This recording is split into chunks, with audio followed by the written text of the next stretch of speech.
उसके बारे में हम बात कर रहे हैं ना। अभी जो लेटेस्ट पेपर हुआ था आपने देखा होगा कैसा गया था आप लोगों का पेपर, है ना। उसके आगे पेपर की हम बात कर रहे हैं। ये अपने पास एनडीए का पेपर है, क्लियर। अब इस पेपर में जो जो क्वेश्चन आए हैं, अब अपने सबसे पहले तो मैं सारे क्वेश्चनों को एक्सप्लेन कर देता हूँ। ये एनडीए का बैच है 100, ठीक है। तो आप लोगों को पहले तो बताया पेपर कैसा गया था, बढ़िया, चलो ठीक है। तो अपन क्या करते हैं, क्वेश्चन को एक्सप्लेन करते हैं। अब जैसे जो हमारे पास सेट और सेट बी है, ठीक है, तो सेट बी के कुछ क्वेश्चनों का एक्सप्लेनेशन कर रहे हैं, ठीक है। जैसे कि पहला क्वेश्चन आया था इसमें, स्टार्टिंग के लिए क्या था, for the next two questions and that of the following, ठीक है। अब इस क्वेश्चन में जैसे पहला वाला नंबर का क्वेश्चन था, मतलब एक ही क्वेश्चन में दोनों क्वेश्चन थे। जैसे क्वेश्चन नंबर पर बात करते हैं यहां से, एक question number first and second दोनों का सॉल्यूशन सेम ही था, मतलब एक ही क्वेश्चन में से हम दोनों क्वेश्चन के क्या कर सकते हैं, सॉल्यूशन कैलकुलेट कर सकते हैं। पहला वाला जो क्वेश्चन दिया गया था वो अपना किसका है, इंटीग्रेशन चैप्टर का। कौन सा चैप्टर का, इंटीग्रेशन। अब मैं आपसे बोलता हूं क्लास 12 का जो कैलकुलेशन है, कैलकुलस है, वो सबसे इंपॉर्टेंट पार्ट है, ठीक है। उसके क्वेश्चन का एक्सप्लेनेशन देखिए। आपके पास जैसे कि ये लिखा हुआ है sin थीटा इनटू का d थीटा, कितना बढ़िया क्वेश्चन आया था इसमें। देखो फिर कितना लिखा है 2 plus cos theta, first bracket, second bracket के बाद लिखा है 3 प्लस 4 cos थीटा। मैं आपको कोई शॉर्ट ट्रिक नहीं बताऊंगा, एज इट इज क्या सिखाऊंगा, कैलकुलेशन। आपने देखे होंगे बहुत सारे YouTube चैनल वगैरह पे और भी जगह बहुत सारे प्लेटफॉर्म पे देखा होगा, तो आपको क्या बोला जाता है, आपसे क्या बोला जाता है कि आप इनकी ट्रिक सीखिए। मैं आपसे मना करता हूं आप किसी भी चीज की ट्रिक मत सीखिए, बट आप क्या जितना कैलकुलेशन से क्वेश्चन सॉल्व करेंगे उतना फास्ट होता है। कैलकुलेशन जितनी ज्यादा स्ट्रांग है उतनी स्ट्रांग होती चले जाओ। देखने से पता पड़ रहा है। अच्छा एक काम करो, जैसे एक क्वेश्चन लिखा हुआ है, हमको पता है cos थीटा का डिफरेंशिएशन क्या होता है, sin थीटा। आप इसको पहले सब्स्टिट्यूट कर लो, देखने से हमें पता पड़ा है पार्शियल फ्रैक्शन का क्वेश्चन है। कैसे आइडेंटिफाई किया पार्शियल फ्रैक्शन का है, क्योंकि हम पार्शियल फ्रैक्शन की कंडीशन पढ़े हैं। क्या पढ़े, कुछ भी एक कंडीशन की होता है ax प्लस का भी प्रॉपर्टी क्या पढ़े, x प्लस a और सेकंड वाला ब्रैकेट x प्लस b। इस टाइप का आपको जब भी मल्टीपल में फैक्टर दो होते हैं नहीं होते तो बन जाते हैं, तो उस केस में हमेशा कौन सा फॉर्मूला यूज करते हैं, पार्शियल फ्रैक्शन का। क्लियर। अब इसका अपन सॉल्यूशन की बात करते हैं। जैसे कि मैंने इसका सॉल्यूशन करना स्टार्ट किया, समझ ना, तो हमने सब्स्टिट्यूट करेंगे सबसे पहले ln cos theta equal to मैंने कितना रखा t, देन तो cos थीटा मतलब कितना होता है minus sin theta d theta, minus sin theta into d theta, t का कितना हो जाएगा d थीटा। देखा जाए तो sin थीटा d थीटा की वैल्यू हमारे पास कैलकुलेट होगी, कितनी होगी, माइनस का d थीटा। क्लियर। अब आप इस वैल्यू को इसके अंदर सब्स्टिट्यूट कर दो, जैसे आप इसके अंदर सब्स्टिट्यूट करेंगे बेटा कितना आएगा, माइनस का dt and whole divided by ये कितना बनेगा 2 plus t first bracket, second वाले ब्रैकेट में बात करें 3 प्लस 4t। अब देखो ये वाला जो फॉर्म लिखा हुआ है, ये वाला जो फॉर्म है और ये वाला फॉर्म सेव हो गया बाय पार्शियल फ्रैक्शन। कौन सी मेथड यूज कर दी, बाय। देखो जब आप एनडीए का पेपर देने गए हैं, आप डॉक्टर है या फर्स्ट ईयर है, तो आपको ये ट्रिग्नोमेट्री के पार्शियल फ्रैक्शन वगैरह अच्छी तरीके से, सॉरी कैलकुलस की पार्शियल फ्रैक्शन इंटीग्रेशन टॉपिक अच्छा होगा, है ना, पार्शियल फ्रैक्शन। तो आपने जैसे इसमें पार्शियल फ्रैक्शन यूज किया तो पार्शियल फ्रैक्शन की कंडीशन देखो, इसके नीचे माइनस का 1 कितना का माइनस 1 अपॉन 2 प्लस t और 3 प्लस का 3 प्लस बेटा कितना लिखा है 3 प्लस 4। तो आप जैसे जैसे पार्शियल फ्रैक्शन में कन्वर्ट करेंगे, सबसे पहले कितना आ जाएगा कैपिटल A, फर्स्ट वाला factor as it is 2 plus t, second वाले फैक्टर की बात करें तो b and whole divided by नीचे कितना आ जाएगा 3 प्लस 4। क्लियर, ये कैलकुलेट हो गया। अब आप इसको क्या करें, एलसीएम लेके सॉल्व करते हैं, इक्वल टू दे दिया है, सिर्फ और सिर्फ माइनस कर दें। एलसीएम लेके जब सॉल्व करोगे दोनों फैक्टर को क्या कर देंगे, कट। हमने जब इसका एलसीएम लिया तो इसका मल्टीप्लाई कर दो बेटा कितना आ जाएगा 3a प्लस का 4at और इस b का मल्टीप्लाई इसमें कर दो तो बेटा ये कितना आ जाएगा 2b प्लस का b और t।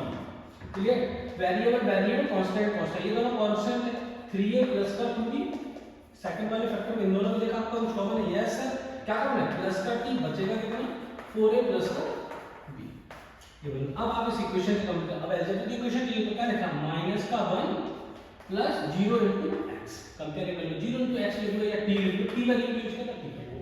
अब आप क्या करो इसको कंपेयरिंग कर लो, जैसे अपन करते आए, मैं आपको प्रॉपर सॉल्यूशन दिखा दूंगा कैसे करना है। एक ही क्वेश्चन में दो क्वेश्चन सॉल्व करना, टाइम लग रहा है उन्होंने लगा टाइम लगता है, तो आपको पूरा एक्सप्लेन कर रहा हूं, आप ही चाहो तो स्टेप कट करके कर सकते हो।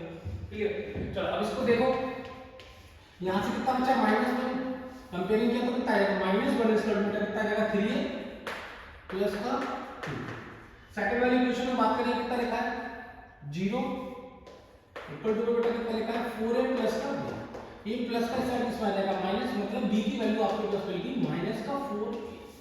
ये वैल्यू फर्स्ट वाली इक्वेशन में पुट कर दो, ये इक्वेशन नंबर फर्स्ट में मैंने इसको, ये इक्वेशन नंबर सेकंड कैलकुलेट करेंगे, ठीक है। आप जैसे इसके अंदर सब्स्टिट्यूट करेंगे पहले, तो जहां जहां b लिखा है उसके बेस पर कितना पुट करेंगे, 3a प्लस का, फिर ब्रैकेट में कितना 2 इनटू ब्रैकेट में माइनस का 4a, ठीक है, 4 टू 8, माइनस की 8 में से प्लस का 5 गया तो कितना बचेगा, minus 1 is equal to minus का 5a, माइनस और माइनस प्लस, तो a की जो वैल्यू आ गई हमारे पास कितनी आ गई, 1/5, हमने a कैलकुलेट कर दिया, a की वैल्यू। सिमिलर इसी टाइप से मैं किसकी वैल्यू कैलकुलेट कर दूं, b की वैल्यू कहां पे लिखी हुई है, यहां, चाहे यहां पुट कर दो, यहां पुट कर दो, मैं इस वाली इक्वेशन पुट कर देता हूं, है ना। तो b इक्वल टू कितना आ जाएगा, माइनस का 4 इनटू 1/5, सॉल्व किया तो इसकी b की वैल्यू कितनी आ गई, -4/5, ठीक है, ये b कैलकुलेट हो गया। अब आपके पास जो दिया गया था वो आपके पास ऑलरेडी पार्शियल फ्रैक्शन का फॉर्मूला बना के दिया था, उन्होंने क्या करके लिखा है देखना, इस वाले क्वेश्चन का मैं यहां लिख देता हूं, ठीक है। उन्होंने एक कंडीशन बना के दी है, उन्होंने क्या कंडीशन बना के दी एक बार देखो इसको, ये लिखा है a इन ब्रैकेट में 2 प्लस cos थीटा और प्लस b इन ब्रैकेट में कितना लिखा है 3 plus 4 cos theta, is that clear, okay. अब आपके पास a और b कैलकुलेट हो गए, जब आप इस फॉर्मूले में पुट करेंगे इंटीग्रेशन का साइन लगा के, a की प्लेस में बेटा कितना है 1/5, ये मैंने बाहर निकाला, इसके ब्रैकेट में कितना आ जाएगा 1/2 प्लस इंटीग्रेशन 1/5 की प्लेस कितना यूज करेंगे -4/5, ब्रैकेट को इस वाले ब्रैकेट में कितना आ जाएगा 1/3 प्लस 4, तो इसको हम सब्स्टिट्यूट करके करते हैं, जब इसको सब्स्टिट्यूट करोगे 3 प्लस 4t इक्वल टू कितना होगा a, और 4t का अपन डिफरेंस कितना होगा तो 4tb, और इक्वल टू कितना आ जाएगा, मेरा क्या कहना है कि सिर्फ इसको सब्स्टिट्यूट करेंगे, इसको करने की जरूरत क्यों नहीं, क्योंकि t का डिफरेंस कितना होगा, इसको करना पड़ेगा, तो 3 प्लस 4t इक्वल टू मैंने इसको मान लो k मान लिया, ये पूरा 0 हो जाएगा, यहां से कितना बचेगा 4dt इक्वल टू कितना आ जाएगा dk, है ना, तो dt इक्वल टू कितना आ जाएगा dk/4, ठीक है, इस पूरी वैल्यू कितनी होगी k 1/k t बनेगा, तो इसको अच्छी तरीके से क्या लिख सकते हैं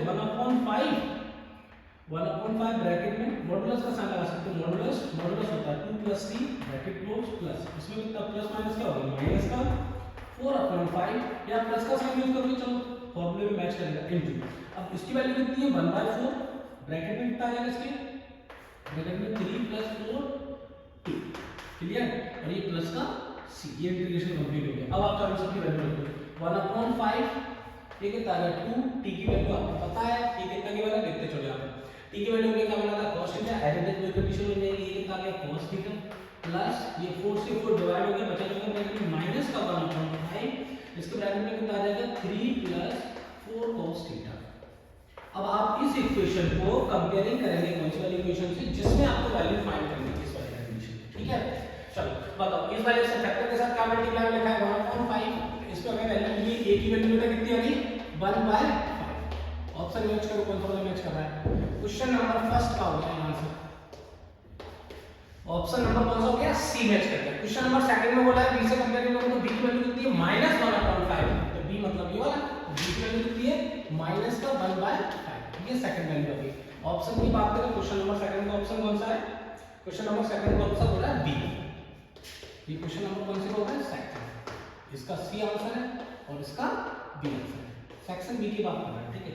ये दो आंसर कैलकुलेट, ऐसा कुछ लगा कि इसमें बहुत ज्यादा कैलकुलेटेड था या बहुत ज्यादा टफ क्वेश्चन था, ऐसा कुछ मैच नहीं किया। चलो सबसे पहले इसी टाइप के क्वेश्चन देखो, बाकी के नेक्स्ट क्वेश्चन करवाता हूं।